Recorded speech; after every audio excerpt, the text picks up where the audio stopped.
Bonjour à vous et bienvenue dans cette nouvelle capsule lunaire, durant laquelle on va discuter, ou en tout cas je vais aborder avec vous, le sujet de la nouvelle lune en Bélier qui va avoir lieu le vendredi 17 avril à 13h50 heure de Paris. Alors, cette nouvelle lune, comme toute nouvelle lune, c'est un nouveau départ, mais celle-ci est un peu plus marquante dans le sens où c'est la vraie première nouvelle lune de cette année zodiacale, sachant que la saison du Bélier a commencé le 20 mars et que la précédente nouvelle lune en Poisson avait eu lieu le 19, juste avant. On peut considérer que cette nouvelle lune est vraiment la toute première, vraiment ancrée dans cette année zodiacale. Ça signifie que c'est une impulsion quand même assez puissante pour cette nouvelle lune qui va un petit peu colorer, mais si j'ai envie de dire, cette année qui va durer jusqu'à voilà, la saison des poissons en 2027 et qui va donner un petit peu le ton ou en tout cas venir colorer la suite des événements. Et cela va aussi marquer dans vos vies, selon la maison astrologique qui est concernée de votre thème astral, un petit peu le domaine où tout ça va s'exprimer plus précisément. Alors pour ceux qui ne connaissent pas le principe des maisons astrologiques, tout ça dépend de l'emplacement de votre ascendant. Donc l'ascendant, c'est ce qu'on découvre si vous connaissez l'heure de votre naissance. Il va venir placer donc l'ascendant dans un signe en particulier et à partir de ce signe où se place l'ascendant, donc on estime que par exemple moi je suis ascendant Balance, je suis née à 7h50 du matin, donc c'est un ascendant Balance. Donc ma maison 1, c'est le signe des balances. Et ensuite, je compte la maison 2, c'est les scorpions, la maison 3, Sagittaire et ainsi de suite. Jusqu'à la maison 12 qui est pour moi le signe de la Vierge. Et ces maisons viennent un petit peu définir ces domaines de vie focalisés ou en tout cas dans lesquels ces placements qu'on observe au niveau astrologique viennent un peu plus travailler des domaines en particulier dans nos vies. C'est pour ça que c'est très individuel. Ces capsules-là que je vous fais, je ne peux pas vous les faire de manière individuelle, c'est vraiment du collectif sans parler des maisons. Mais voilà, je fais une petite aparté pour ceux que ça intéresse. Donc, par exemple, la maison 1 vient parler de l'identité, de l'élan vital, d'une empreinte personnelle qu'on porte. La maison 2, ça peut être tout ce qui touche à nos ressources, à la sécurité, au rapport à la valeur. La maison 3, c'est tout ce qui est lié aux apprentissages, aux échanges, à la communication, à notre environnement proche. La maison 4, c'est tout ce qui est relié à la famille, aux racines, à notre intériorité. La maison 5, c'est tout ce qui revêt en lien avec la création, l'affirmation de soi, l'amour dans notre vie et nos enfants. La maison 6, ça concerne tout ce qui est plutôt santé, service à la personne, travail quotidien.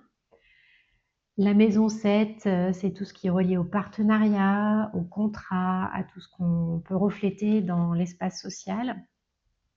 La maison 8, c'est la maison un peu des crises, des liens profonds, des transformations, de tout ce qui est un peu karmique et héritage transgénérationnel.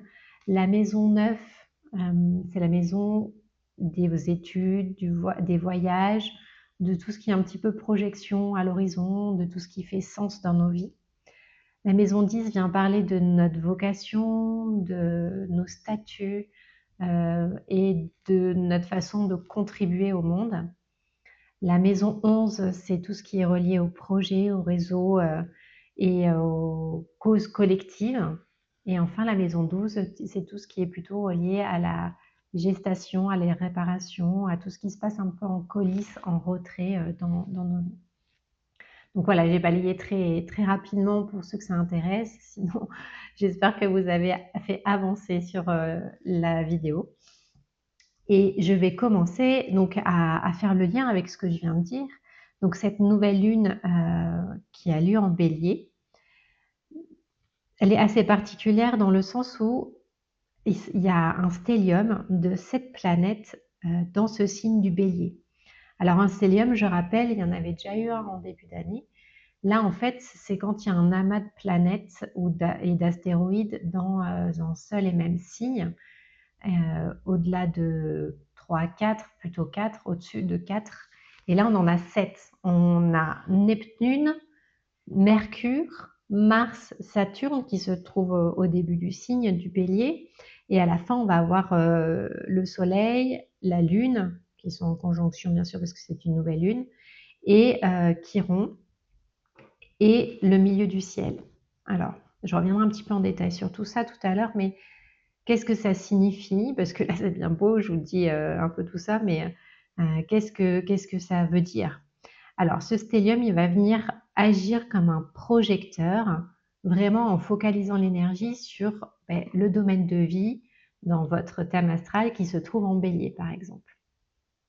Et le bélier, qu'est-ce que ça signifie? C'est plutôt un signe qui vient parler d'initiative, de courage, de franchise, qui peut être impulsif, mais qui sait passer à l'action et parfois qui agit avant de réfléchir, mais voilà, il y a quand même sur l'aspect positif du bélier cet aspect on initie des choses, on passe à l'action avec courage, avec honnêteté et franchise. Et, et avec le positionnement de toutes ces planètes et astéroïdes qui se trouvent dans ce signe, on voit bien qu'il y a un focus vraiment mis sur ce nouveau départ. Ça vient vraiment porter une impulsion puissante. Il y a Neptune et Mercure qui sont en conjonction. Neptune qui est la planète de l'illusion, mais aussi de nos rêves, de nos idéaux, qui vient s'allier avec Mercure qui est la planète de la communication. On va peut-être arriver à pouvoir verbaliser ou en tout cas officialiser de certaines façons nos idéaux, nos rêves, avec Mars et Saturne qui sont à côté, tout proches. Ça vient structurer nos actions vraiment pour construire quelque chose de stable, de solide et de durable, et de poser l'équilibre entre la précipitation de l'action, qui est liée à Mars, qui est très impulsif, et Saturne qui dit toujours « Oh, oh, oh, on prend notre temps, on structure, on réfléchit ». Donc c'est vraiment un jeu d'équilibre qui se fait, et avec donc la conjonction de Soleil et de la Lune, donc voilà, ça note l'aspect classique d'une nouvelle lune, mais qui est adossé et en conjonction d'ailleurs même avec le milieu du ciel et Chiron. Alors le milieu du ciel, ça vient parler du domaine de la destinée, de la carrière au sens global, pas seulement le travail quotidien, mais vraiment au sens global, où c'est un petit peu notre mission de vie en fait, et la place qu'on occupe dans notre vie sociale. Et Chiron, c'est l'astéroïde du grand guérisseur. C'est vraiment ce qui parle aspect santé, mais pas seulement santé physique, mais ça peut être psychologique ou alors d'un domaine de notre vie. D'ailleurs, le domaine peut-être qui est dans la maison, qui se situe dans le bélier sur votre thème astral. Donc tout ça, en fait, ça veut dire qu'on va venir être en capacité ce jour-là, ou en tout cas durant les jours qui suivront cette nouvelle lune, de vraiment mettre en lumière et impulser une action concrète, structurée, stable, qui va durer dans le temps, dans un aspect important pour venir guérir peut-être un chemin de destin ou de destinée qui est relié à peut-être même un aspect karmique dans nos vies. Alors, les autres aspects, ils sont quasiment tous en harmonie, et c'est ça aussi qui en fait une nouvelle lune assez particulière, c'est qu'on trouve Vénus et Uranus qui se trouvent à la toute fin du Taureau, le signe du Taureau, qui est en harmonie avec tous ces aspects-là.